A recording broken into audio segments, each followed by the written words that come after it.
ایران اور امریکہ کے درمیان سوئٹزرلینڈ میں اعلیٰ سطحی مذاکرات کا سلسلہ جاری ہے۔ پاسداران اسلامی انقلاب جو ہیں ایران کے، انہوں نے آبر ہرمز کو بند کرنے کا اعلان کر دیا ہے۔ انہوں نے اس اقدام کی وجہ لبنان میں اسرائیلی جرائم اور امریکی وعدوں کی خلاف ورزی قرار دیا ہے۔ ایک حصہ چاہ رہا ہے کہ مذاکرات جاری رکھے جائے تو دوسرے حصے نے آبر ہرمز بند کر دی ہے۔ اسرائیلی وزیر اعظم نتن یاہو ایران کے ساتھ امریکی امن کوششوں کو سبوتاژ کرنے کے لیے خطرناک اقدامات کر سکتے ہیں، کیونکہ ان کی سیاسی بقا جنگ جاری رکھنے میں ہے۔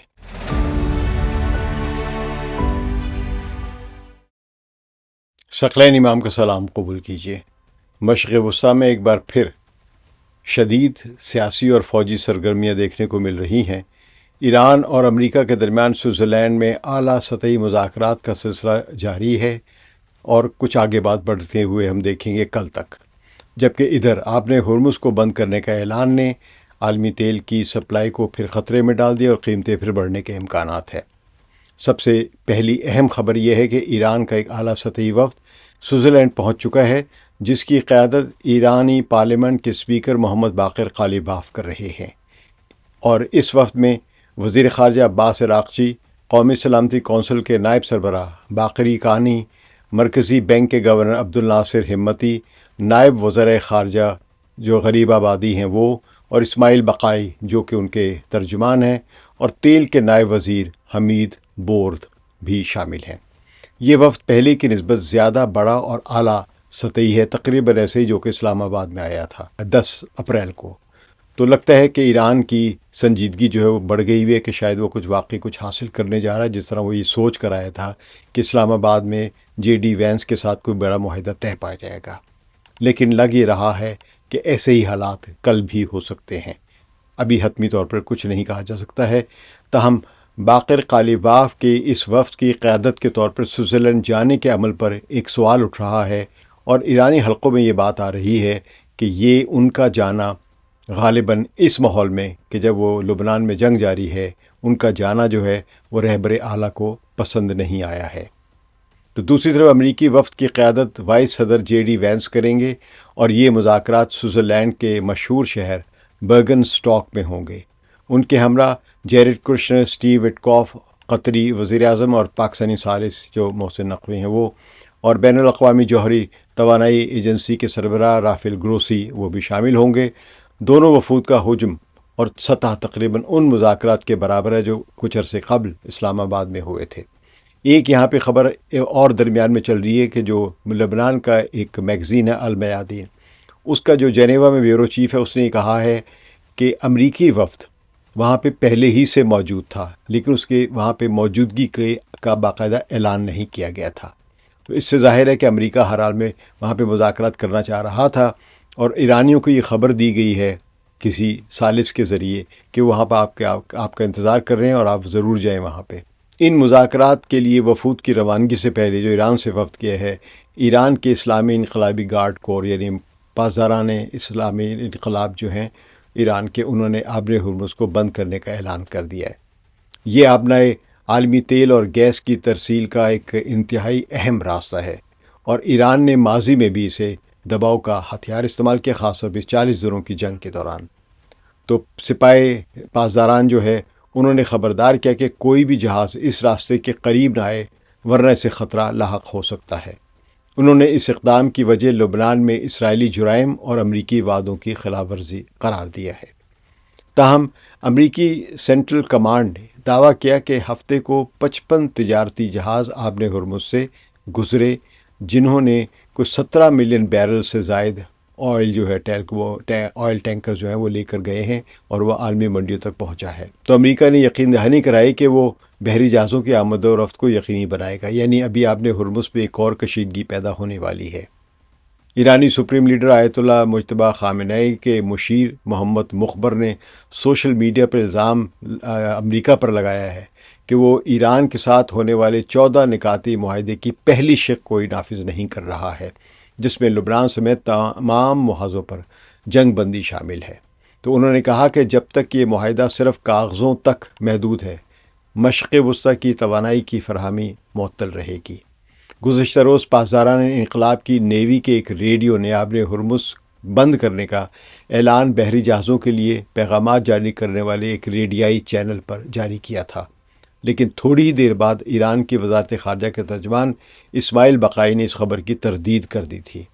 تاہم آج ایرانی افواج کے ہیڈ کوارٹر نے لبنان میں مکمل سیز فائر نافذ کرنے اور جنوبی لبنان کے علاقوں سے اسرائیلی فوج کے انخلاء کے تک، یعنی جب تک وہ انخلاء کا اعلان نہیں کرتے اس وقت تک آبِ ہرمز کے بند کیے جانے کا اعلان جو ہے وہ اب کر دیا ہے انہوں نے، اور ساتھ ہی مذاکرات کاروں کا وفد سوئٹزرلینڈ روانہ ہو گیا ہے۔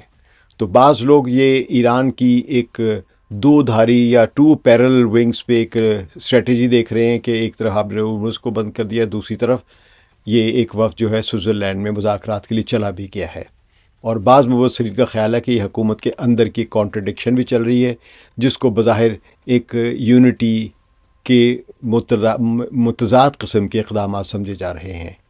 ابھی دیکھتے ہیں اندر کی بات کیا نکلے گی بعد میں، لیکن فی الحال یہ تجزیے ہو رہے ہیں۔ لبنان میں جنگ بندی کی صورتحال انتہائی نازک ہے۔ اسرائیلی افواج اور کے درمیان جھڑپیں جاری ہیں۔ لبنانی سول ڈیفنس کے مطابق ہفتے کو اسرائیلی حملوں میں 20 افراد ہلاک ہوئے، جبکہ جنگ بندی کے نفاذ کے چند گھنٹوں بعد ہی یہ حملے ہوئے تھے۔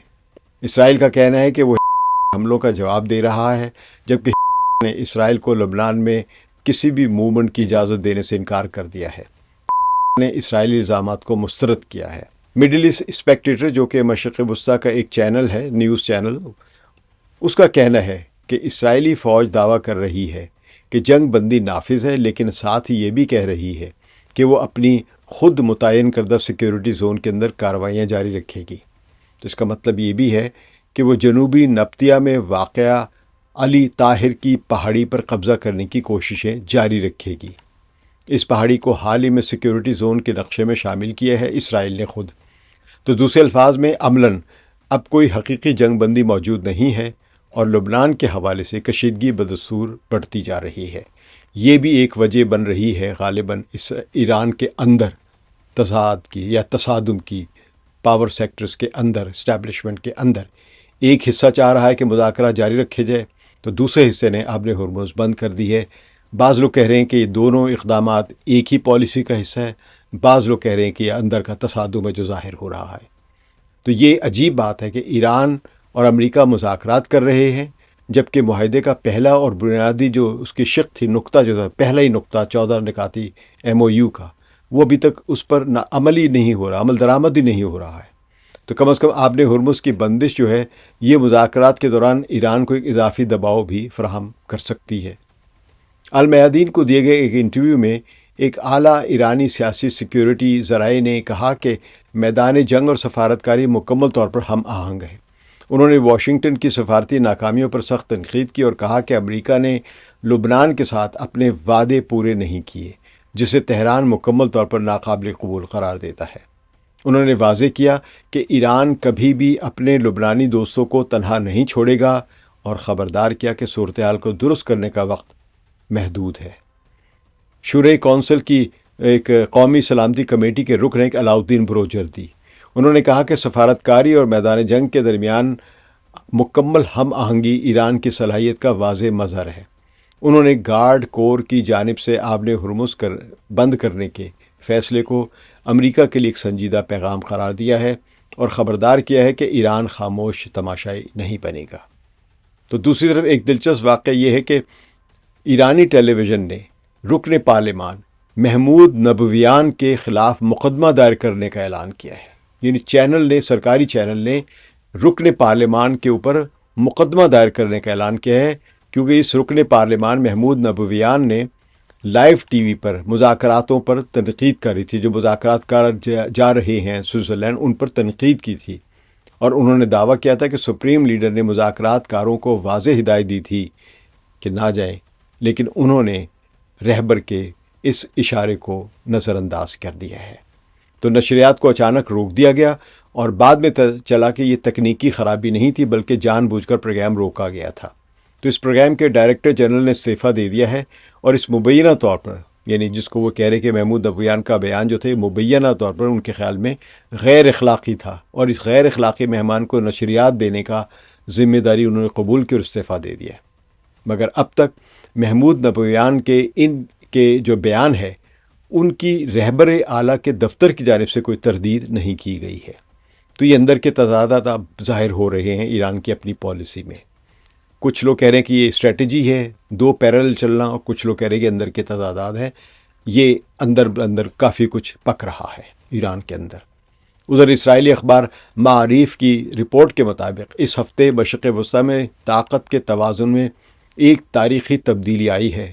امریکہ ایران معاہدے نے ایران کو خطے کی سب سے بڑی اور مؤثر طاقت بنا دیا ہے۔ یہ اسرائیل کا دائیں بازو والا یعنی رائٹسٹ اخبار جو وہ یہ کہہ رہا ہے، اور اسی کے مطابق جبکہ اسرائیل جو اب تک سب سے مضبوط طاقت تھا خطے کی، وہ خطے کی تشکیل میں اپنا اثر و رسوخ جو رکھتا تھا وہ اپنا اثر و رسوخ کھو چکا ہے۔ تو وال اسٹریٹ جرنل کے مطابق امریکہ اور قطر ایران کو $6 ارب کے منجمد اثاثے انسانی امداد کے لیے جاری کرنے پر کام کر رہے ہیں، یعنی کسی اور نام سے وہ ایران کو پیسہ دے رہے ہیں۔ واشنگٹن پوسٹ کی رپورٹ کے مطابق امریکی انٹیلیجنس ایجنسیاں نے ٹرمپ انتظامیہ کو خبردار کیا ہے کہ اسرائیلی وزیر اعظم نتن یاہو ایران کے ساتھ امریکی امن کوششوں کو سبوتاژ کرنے کے لیے خطرناک اقدامات کر سکتے ہیں، کیونکہ ان کی سیاسی بقا جنگ جاری رکھنے میں ہے۔ سوال یہ ہے کہ کیا واقعی امریکہ پائیدار امن چاہتا ہے؟ تو میرا خیال ہے جواب نو ہے۔ امریکہ اس میں نہیں کوشش کر رہا۔ فی الحال وہ آبِ ہرمز کو کھلوا کر رکھنا چاہتا ہے، اور جو وہاں پر اس کو شکست ہوئی، فوجی شکست، اس کو وہ گریجولی اپنی ایک سیاسی فتح کے طور پر تبدیل کرنے کی کوشش کر رہا ہے۔ آپ خود سوچئے، جب واشنگٹن پوسٹ یہ خبر دے رہا ہے کہ اسرائیل کے وزیر اعظم نتن یاہو جو ہیں وہ امریکہ کی ایران کے ساتھ جو مذاکرات کی کوشش ہے ان کو سبوتاژ کرنے کی کوشش کر رہا ہے، تو امریکہ نے کیا اقدام کیا ہے؟ کچھ بھی نہیں کیا ہے۔ وہ ابھی تک نتن یاہو کو ایک بگڑا ہوا لاڈلا بچہ کے طور پہ ٹریٹ کر رہے ہیں۔ اسرائیل کی کوئی امداد بند نہیں کی جائے گی، نہ اس کے ساتھ کسی قسم کی کوئی دوری اختیار کی جائے گی۔ یہ ایران پر دباؤ ڈالنے کا ایک طریقہ ہے کہ دیکھو نتن یاہو یہ سب کچھ کر رہا ہے، امریکہ یہ نہیں کر رہا ہے۔ امریکہ تو آپ کے ساتھ مذاکرات کرنا چاہتا ہے۔ اس طرح ایران کے رہنماؤں کو قائل کیا جا رہا ہے کہ آؤ مذاکرات کرو، اور ان کے مذاکرات کار جو ہیں وہ غالباً، اب کیونکہ یہ باتیں آئی ہیں سامنے تو اس لیے میں یہ کہہ رہا ہوں، یہ میں اپنی طرف سے نہیں کہہ رہا ہوں، کہ کیونکہ نظر یہ آ رہا ہے کہ اب رہبر نہیں چاہتے تھے کہ مذاکرات کار سوئٹزرلینڈ جائیں اس وقت جب تک کہ لبنان میں جنگ بند نہیں ہوتی ہے، لیکن یہ وفد چلا گیا ہے، اور غالباً ان کی لاجک یہ ہے کہ ہم جائیں گے تو جنگ بند ہوگی۔ تو یہ بالکل ایک عجیب بات ہے کہ انڈا پہلے ہوگا یا مرغی پہلے ہوگی۔ تو بہرحال تو اب یہ سوال یہ ہے کہ کیا واقعی امریکہ پائیدار امن چاہتا ہے؟ تو ظاہر ہے میں تو اس کو نہیں کہوں گا کہ وہ واقعی پائیدار امن چاہتا ہے۔ امریکی حکمت عملی کے مطابق اسرائیل کو جنگ جاری رکھنے کا بہانہ استعمال کیا جائے گا، یعنی بھائی دیکھو اسرائیل راضی نہیں ہو رہا، ہم اس پر دباؤ ڈال رہے ہیں، وہ جنگ جاری رکھے ہوئے ایک الگ ملک ہے، تو یعنی اسرائیل کے جنگ جاری رکھنے کا بہانہ استعمال کیا جائے گا، جبکہ امریکہ کو برائے نام تردید کا موقع ملتا رہے گا کہ ہم کوشش کر رہے ہیں لیکن وہ جنگ کر رہا ہے اور ہم اس کے ساتھ نہیں ہیں، لیکن عملاً کچھ بھی نہیں کیا جائے گا۔ تو یہ جو ایک حکمت عملی ہے امریکہ کی، یہ بائیڈن اور ٹرمپ دونوں انتظامیہ نے 2024 سے لے کر 2026 تک مسلسل استعمال کی ہے تاکہ ایران کے خلاف جنگ کو بھڑکایا جا سکے۔ یعنی اسرائیل کو اس تمام غلط، غیر اخلاقی، جینوسائیڈل پالیسیز پر امریکہ نے کبھی نہیں روکا ہے، لیکن ساتھ دوری اختیار کر لیتا ہے اور کہہ دیتا ہے کہ جو اسرائیل کو اپنے دفاع کا حق ہے۔ تو اس سے زیادہ امریکہ کچھ بھی نہیں کہے گا۔ یا آج کل ڈونلڈ ٹرمپ جو ایک دو بیان دے دیتے کہ وہ جو کر رہا ہے مجھے نہیں پسند ہے، اسے ایسا نہیں کرنا چاہیے، اسے ایک بلڈنگ پوری نہیں اڑا دینی چاہیے، ایک کسی دہشت گرد کو جو ان کے بقول دہشت گرد ہے یا کسی فائٹر کو مارنے کے لیے، یعنی وہ اسرائیل کی اس پورے اسٹریٹجی کی ایک انسانی یا منصفانہ طریقے سے تردید یا مذمت نہیں کر رہا ہے امریکہ۔ تو اس جنگ کا امریکی ٹیکس دہندگان کو اب تک 113 سے 132 ارب ڈالر کا نقصان ہوا ہے ٹیکس دہندگان کو، اور یہ اعداد و شمار بڑھ رہے ہیں۔ اور امریکہ کے 42 طیارے تباہ ہوئے ہیں، 13 سے 15 فوجی ہلاک اور 500 سے زائد زخمی ہوئے۔ پورے خطے میں 8,000 سے زائد افراد ہلاک ہوئے ہیں، جن میں 34,000 ایرانی اور 35,000 سے زائد لبنانی شامل ہیں۔ غالباً لبنان میں 3,009 سے زائد اموات ہو چکی ہیں جو کہ اسرائیلی بمباری کی وجہ سے ہوئی ہیں۔ اور خود اسرائیل کے فوجی کتنے ہلاک ہوئے اس کا کوئی آفیشیل ڈیٹا نہیں ہے. بعض لوگ کہہ رہے ہیں کہ 20 ہلاک ہوئے، بعض لوگ کہہ رہے ہیں کہ 100 ہلاک ہوئے ہیں. لیکن بہرحال اتنا ضرور ہے کہ 1000 کے قریب کی کیجولٹیز کے فگرز آ رہے ہیں اسرائیل کی طرف سے لبنان میں جنگ کی وجہ سے. تو امریکہ میں پیٹرول کی قیمت جو 4.56 ڈالر فی گیلن تک پہنچ چکی ہے. صارفین پر روزانہ $250 ارب کا اضافی بوجھ ہوا ہے. تو لیکن یہ جتنا نقصان ہو رہا ہے یہ عوام بھگت رہے ہیں، لوگ بھگت رہے ہیں. لیکن اسلحہ بنانے والی فیکٹری ہے، وہاں کی جو وار انڈسٹری ہے، اس کو بے انتہا فائدہ پہنچ رہا، منافع بن رہا ہے.